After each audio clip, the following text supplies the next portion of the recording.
Hello, my sleep enthusiasts. This week we will be going over some other forms of sleep saboteurs. Have you ever thought about things you do during the day that may affect your sleep? We already have discussed blue light, the bedroom layout and clutter, late night exercise, late night eating, and having an overactive mind. But what else can cause sleep interruption? My name is Robin Kaluahini, and a few of my friends are joining me in a 30-day sleep challenge. Please subscribe and comment below about any ideas you may have of what is sabotaging your sleep patterns. Let's start with something called revenge bedtime procrastination. Many of us are really pros at this one. It's where we sacrifice sleep to do something more fun. Do you remember when you were teens thwarting mom and dad by defying your bedtime? Oh, those were the days. We had so much fun. My older brothers would sneak out of the house and jumpstart the truck down the road so my mom didn't know. She would comment on the next day when the tank had magically lowered and she had just filled up with gas the day before. I still chuckle about the day my brothers finally came clean to her in their mid-40s. Honestly, we are adults now, and there isn't anyone telling us what to do in our free time. So it's up to us to decide what the right path is for our sleep patterns. Another sleep saboteur is when you work shift work. The body has a hard time adjusting. Flipping days and nights is very hard on the body, and unfortunately, this one cannot always be modified without making a significant change, like changing positions to a daytime position or finding another source of work. Taking a long nap during the day can cause you issues at night, so keep your nap to 30 minutes or less, because your body won't feel the urgency to fall asleep as planned, and you can wake up the next morning feeling sluggish. Don't be surprised if you oversleep the alarm because your body didn't have enough circadian rhythm. Pre-bed snacking can cause you to have way too much energy until it wears off. Snacks to stay away from would be chocolate. Oh, I love chocolate. Anything with caffeine. Yep, no coffee. Anything with high sugars. And lastly, something that is low in fiber and high in saturated fat. Instead, try more moderate snacks like walnuts, full-fat cheese, full-fat milk, an avocado, plain yogurt, plain popcorn. These won't convert to sugar so fast, so you won't see the effect. Being up late on weekends can also disrupt your sleep patterns because you're not used to being up that late. So you're not getting your proper rest. When you go to work on Monday, you may have issues. So I remember when I used to fly to Brazil and I would be in the plane all night. I'd arrive and then I would go to the office. I'd work all day, get back on the plane and fly back to the USA. After being up 48 or more hours, it would take me at least 2 to 3 nights to fall asleep and feel better. I was that driven to succeed and instead just hurt my health. Another is stimulation of the mind can cause sleep issues. Engaging in reading mentally or emotionally stimulating books, problem solving, or emotionally intense conversations can make it harder to drift off to sleep. The mind can overpower the body and not allow it to drift off to sleep that it needs. How about using stimulating scents instead of relaxing scents? Scents like peppermint stimulate the mind so it won't fall asleep when driving. Peppermint is also used by students taking tests to keep their mind alert, so they get a higher grade. Citrus, ginger, rosemary, basil, jasmine, and eucalyptus all can stimulate the mind. Your body will respond sleepily to subdued scents like lavender, bergamot, sandalwood, rose, vetiver, lang lang, and you can even apply vetiver to your big toe to see if that helps you drift off. Your body needs to relax to fall asleep.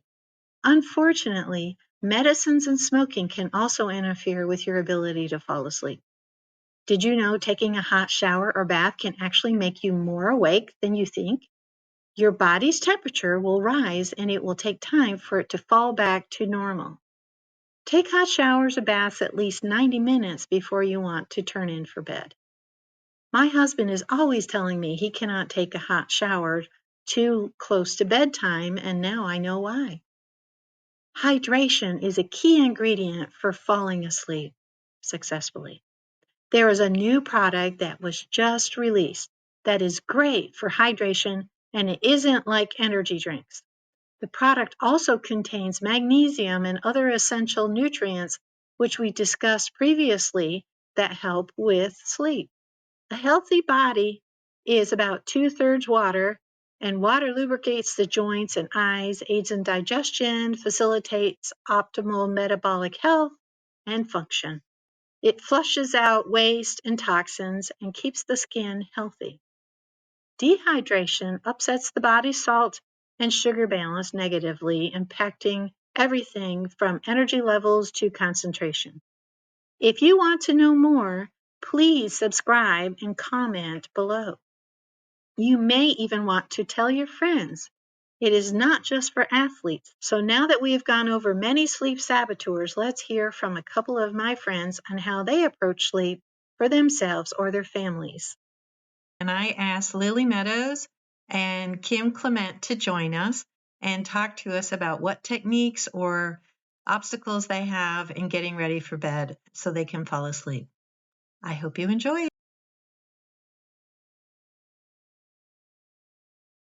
Hi, this is Lily Meadows with Robin, and we are going to talk about some of the methods that when it comes to better sleep. And tonight we are going to specifically talk about some supplements and also essential oils.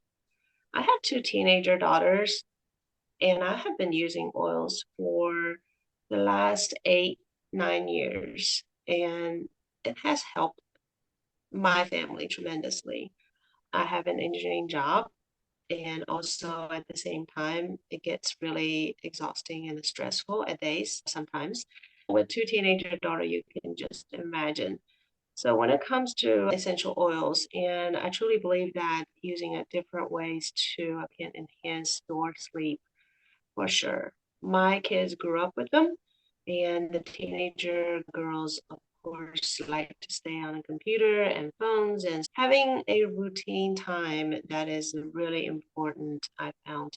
And also diffusing at night using CPTG oil in a diffuser, such as lavender or serenity. That would definitely help to calm your mind and relieve you from all the daily stressful thoughts. And so also on top of that, how to use oil are several different ways, of course. Aside from diffusing it, you can also use topically. So in other words, with the lavender and serenity, for example, you can apply it on the bottom of your feet. Also, at the same time, I think we do have availability when it comes to soft gels with serenity and lavender, and those are the two mainly that I go to when it comes to for restful nights. There are a couple others that you might also be interested in, and such as Blue Lotus and Sharon Yuku. Those oils really help to reduce your anxiety level and also bring up a restful night as well. A couple recipes for diffusing blend. You could use frankincense, wild orange, a Roman chamomile on top of and I think that will be something that you could also try on top of Serenity if Serenity doesn't work for you. So that is what I have when it comes to assisting you in better sleep. It helps. Lily, do you ever use like warm milk or non or herbal teas that are caffeine free or any of those? What we can also do is have a light tea that is decaffeinated with a little bit of Roman chamomile in there. So there you have it. You can use that as a bed calming, relaxing tea to drink before your bedtime.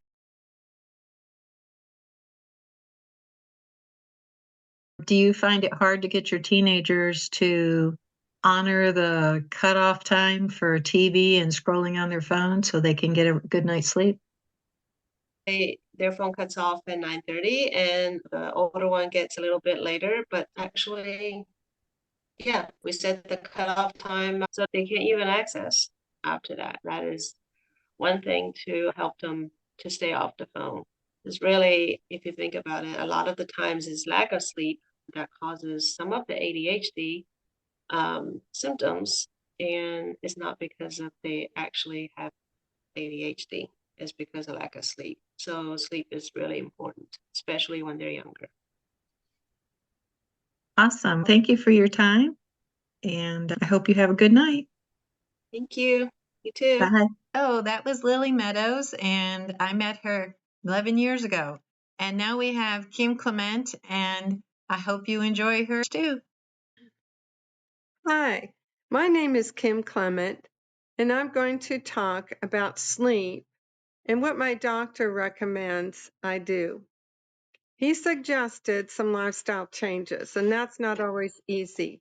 In his opinion, my big meal should be in the morning, and my last meal should take place around 3 o'clock. So I have intermittent fasting until the next day. This also helps with weight loss. He believes your body will get used to it. And for my husband and me right now, it is unattainable. So we decided to focus on high quality organic food and use essential oils and supplements instead. We found that to be a more manageable approach. Sometimes our evening meal is very light, vegetarian instead of a full, heavy meat based meal. We also avoid sodas and sugar. My doctor also recommends that screen time should be minimized in the evening. It really messes up your sleep cycle and your ability to sleep. You cannot reach your REM cycle because it is disrupted.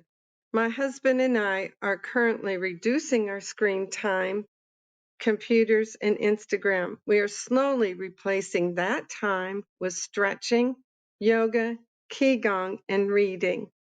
Unfortunately, our office is in the bedroom, and it is hard to relax with all of that work clutter and blue light. Your bedroom is supposed to be calming and decluttered. Moving it is out of the question right now. So that is where essential oils come in.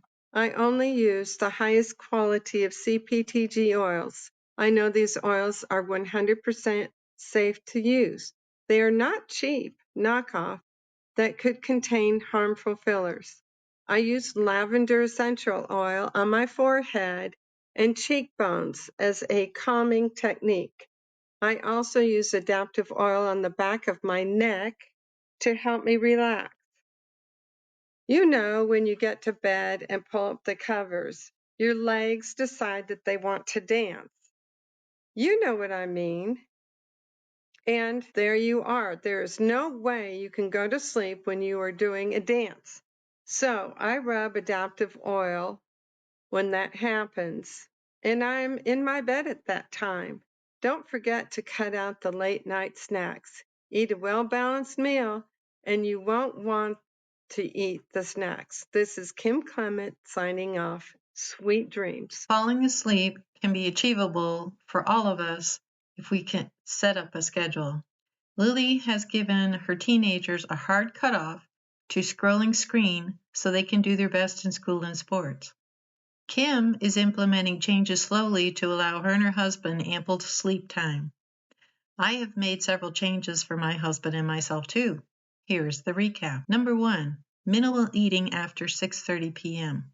Number 2, screen time is done for me by 8:30. Number 3, stretching and relaxing before bed to allow my mind to wind down. Number 4, winding down what is on my mind instead of thinking about it all night. Number 5, adding essential oils or supplements as needed when we need them. I do hope you found this useful, and next week we will be having our recap of all 4 weeks. Have a good night.